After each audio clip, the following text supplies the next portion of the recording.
tasu.lspace.pakto سره یاست. نوري کیسې له sbs.com.au/pakto څخه واورئ.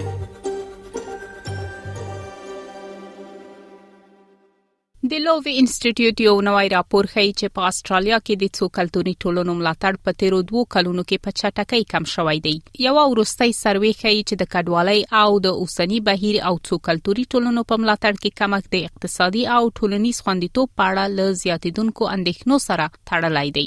په تیرو 2 کلونو کې د کلتوري تنوع په اړه د استرالیایانو په نظرونو کې بدلون راغلی دی. د لووي انسټیټیوټ وروستۍ نظر پوښتنه ښیي چې په 2024 کال کې 90% خلکو کلتوري تنوع د هیواد لپاره ښه بلله، خو سږ کال دغه شمیره یوازې 3% ته راټیټه شوې ده. همدې نظر پوښتنې موندلې چې 55% خلک فکر کوي استرالیا ته د کډوالو اوسنی راتګ ډیر زیات دی. چارلز لایونز جونز د لووي انسټیټیوټ د عامه افکارو او بهرني سیاست په پروګرام کې څېړونکی دی. هغه وایي که څه هم د کډوالۍ د اوسنی بهیر په ملاتړ کې کمښت د 2024 کال په پرتله 9% زیاتوالی پکې راغلی، خو دا کچه له هغې لوړې شمیرې سره برابر ده چې په 2018 کال کې ثبت شوې وي. Australians have long been skeptical about the current intake of migrants. The previous record high occurred in 2018, and this year's result isn't especially higher than that result in 2018. So it's not particularly unusual. خپلواک سناتور ډیوډ پوکاک وايي دا شمیرې د حیرانتیا نه دي. هغه د بنسټونو پر سیستم فشار او د کډوالۍ د مدیریت لپاره د یوې همغږۍ طرحې نشټوالی د دې لامل بولي. As a country, we should have a plan when it comes to migration population. We should be looking at the impacts on infrastructure, the impacts on housing, the impacts on the environment. Currently, there's none of that. This is sort of arbitrary number that both sides of politics fight over, rather than saying, what do we want as a country? د عامه پالیسي کارپوهانو د ولسپالنې یا د څو کلتوري ټولنو ضد احساسات زیاتوالی تر ډیره له ناڅرګندتیا سره تړلی بللی دی. ښاغلی لایونز جونز وايي د لووي انسټیټیوټ وروستي معلومات هم دا حالت څرګندوي.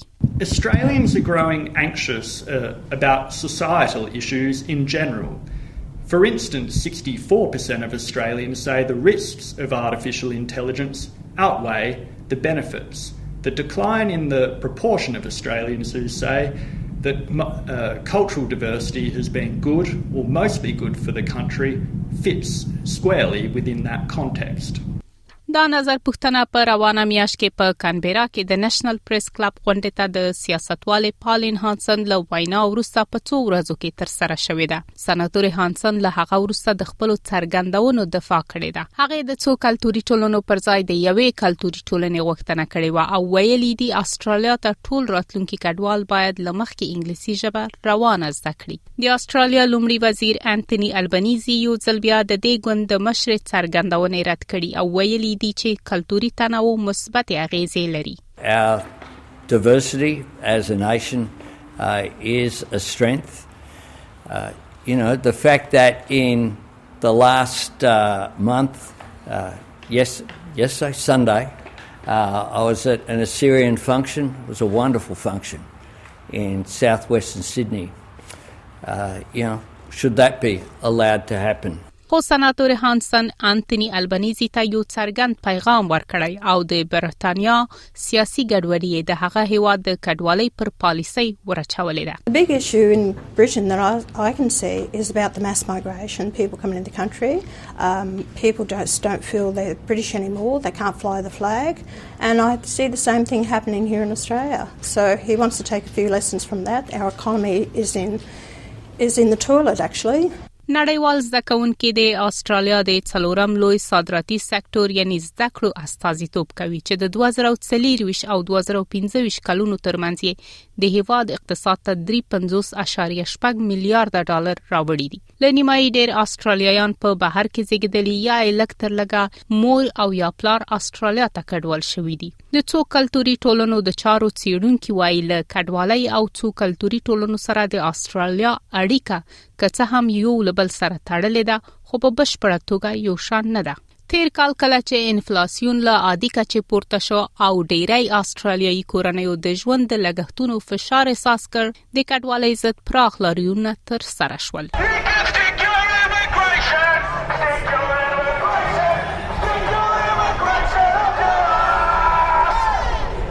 په همدې کال کې د سکینلن انسټیټیوټ د ټولنیز یووالي د وضعیت پر راپور کې وموندل شول چې 50% ګډونوالو وویل کډوالي ډیره زیاته شوې ده او 48% استرالیایانو فکر کاوه چې کډوال له خلکو دندې اخلي. 40% خلکو له هیواد سره د تړاو احساس درلود چې دا شمیره په 2020 کال کې 4% وه. همداراز د 2024 او 2025 کلونو ترمنځ په افریقا او یا آسیا کې زیږیدلو هرو 5 استرالیایانو څخه 2 کسانو تبعیض یا توکمپالي تجربه کړې وه.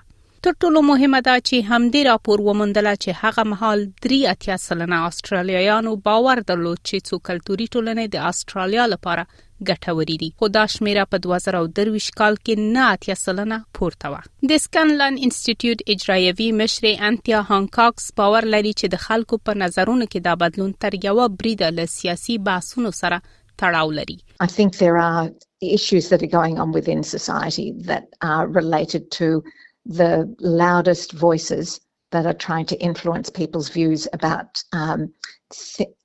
blame and grievance and fear.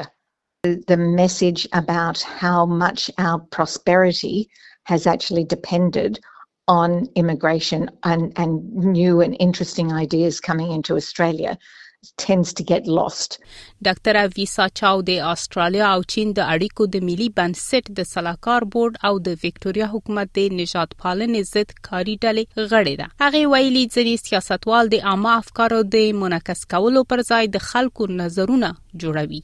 Sometimes we think that it is what people are thinking and therefore it's get reflected in the news, but it could also be the other way around, which means that whatever gets sent out into the airwaves get received by the community, and basically what we're saying is these views are accepted, and therefore people who might have certain views can also be talking about it as well. په دې برخه کې څېړونکي وایي یوازې اقتصادي ناڅرګندتیا د څو کلتوري ټولنو ضد احساساتو د زیاتوالي لامل نه دی. استرالیا د کووډ-19 وبا پر مهال د ډېرای نورو هیوادونو په پرتله د اوږدې مودې لپاره د خپلو نړیوالو سرحدونو د تړلو لامل له سخت نیوکو سره مخ شوې و. روغتیا او د عامه سیستمونو دوام ته د یو احتمالي ګواښ په مقابل کې توکمپالنې د زیاتوالي راپورونه ورکړ شوي وو.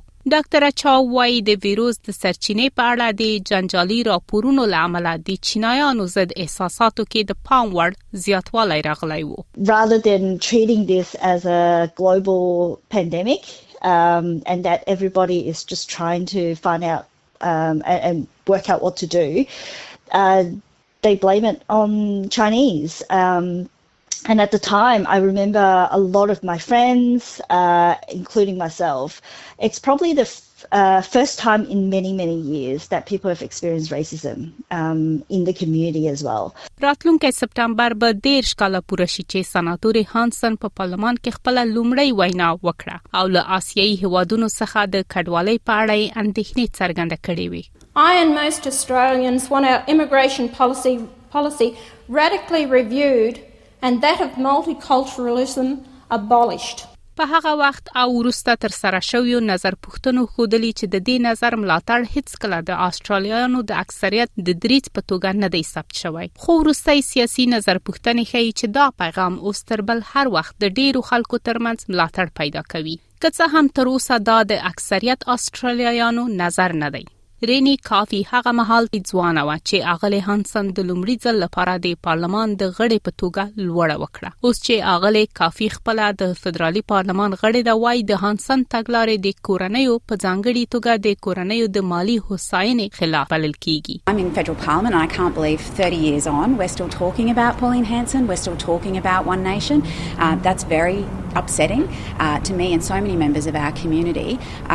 What I would say is with Pauline Hanson and One Nation's rise in the polls and what we've seen in the community, I would ask people to have a look at her track record, to look at her track record and One Nation's track record over the last 30 years in Parliament. They have consistently voted against higher wages for workers' rights. They've argued for a divisive Australia. دا راپور د SBS نیوز لپاره کامل بیانچی چمتو کړی و او ما سمیه شفیقی تاسو ته وړاندې کړ. که غواړئ دغه سنوري کیسې هم اورئ نو د خپل پودکاسټ ګوګل پودکاسټ یا هم د خپل خوښي پر پودکاسټ یو اورئ